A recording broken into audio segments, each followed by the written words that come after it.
शुभू इकडे इकडे.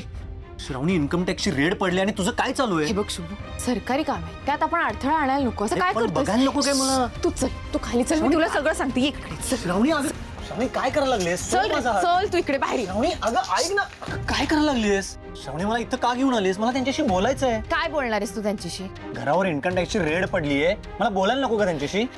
अरे इन्कम टॅक्सची रेडच आहे, नॉर्मल आहे, पडत असते रेड. तुझी झोप पूर्ण झालेली नाहीये का? विश्वंभर राजे शिर्के साहेबांच्या घरावर रेड पडली आहे, शिक्षण मंत्र्यांच्या. ते किती प्रामाणिक आहेत तुला माहिती आहे ना? मला तर हा सगळा अपोजिशनचा डाव दिसतोय. अगं मला ते थांबायला पाहिजे. त्यांनी काहीतरी झोल करून साहेबांवर खोटे आरोप केले तर? शुभू, असं काही होणार नाही, तू शांत राहा. शांत कसं बसू? मला बघायचे ही कोण लोक आहेत? साहेब नसताना रेड कशी काय पडू शकते? हे बघ बघ, ऐक ऐक.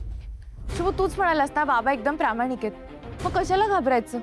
उलट तू जर आता तिथे गेलास आणि काही ढवळाढवळ केलीस ना, तर त्यांना असं वाटेल की बाबांनीच तुला हे करायला सांगितलंय आणि मग त्यांना बाबांबद्दल गैरसमज होईल. ते मला झालेलं अजिबात चालणार नाही. अगं तू मला का करून देत नाहीयेस? बाहेर जर कळलं ना साहेबांच्या घरावर रेड पडली आहे, त्यांची इमेजचं काय होईल तुला माहिती आहे का? नाही नाही, हे बघ, असं काही होणार नाही. ही गोष्ट ना आपल्यातच राहील. आपल्यात म्हणजे? ए शुभू शुभू शुभू, तू आज जायचं नाहीयेस. अरे पण का? तुला माझं ऐकायचं नाही का शुभू? मी तुझी असिस्टंट असले ना, तर या घरात तुझी बॉस आहे, त्यामुळे माझं ऐक. माझी बॉस आहेस ना, मग मला माझी कामं करू दे. ती लोक कोण आहेत हे मला बघायचं आहे. शुभू, तू असं ऐकणार नाहीस. तुला ना शपथ आहे माझी, आज जायचं नाहीस. जर गेलास ना, तर मी या जगात तर कायमचीच जाईन. श्रावणी, काय बोलतेस तू हे? बरोबरच बोलते मी. मी जोपर्यंत तुला सांगत नाही तोपर्यंत घराच्या आत यायचं नाही आणि कुठले प्रश्नही विचारायचे नाही. इथेच उभा राहा. शपथ आहे माझी तुला. आली, थांब.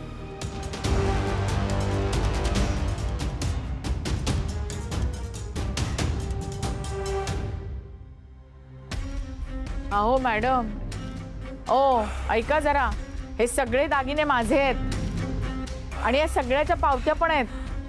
काय माहितीये का, विश्वंभरनी माझ्यासाठी बनवलेले आहेत हे, तर त्याच्याकडे पावत्या आहेतच की, तर देईन तुम्हाला नंतर मी.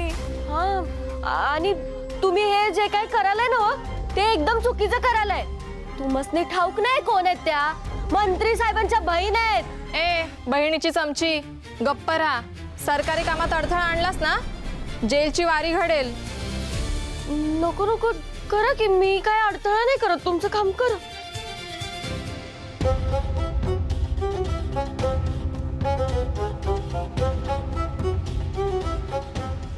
ओ मॅडम, एक मिनिट इकडे या ना.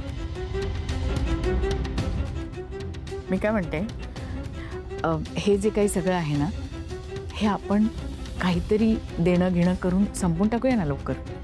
असा विषय संपवता येतो का? का नाही येत? तुमची इच्छा असेल तर नक्कीच संपू शकतो. नाही म्हणजे तुम्हाला यातलं काही हवं असेल तर तुम्ही मला सांगा ना. म्हणजे तुम्ही मला लाच देण्याचा प्रयत्न करताय? काहीतरी नाही नाही, तुमचं चालू द्या. मी कधी म्हटलं लाच? लाच म्हटलं का मी? काही बोलतायत? लाच नाही म्हटलं मी. मी काय म्हटलं की आपण समजुतीने हा विषय संपून टाकूया.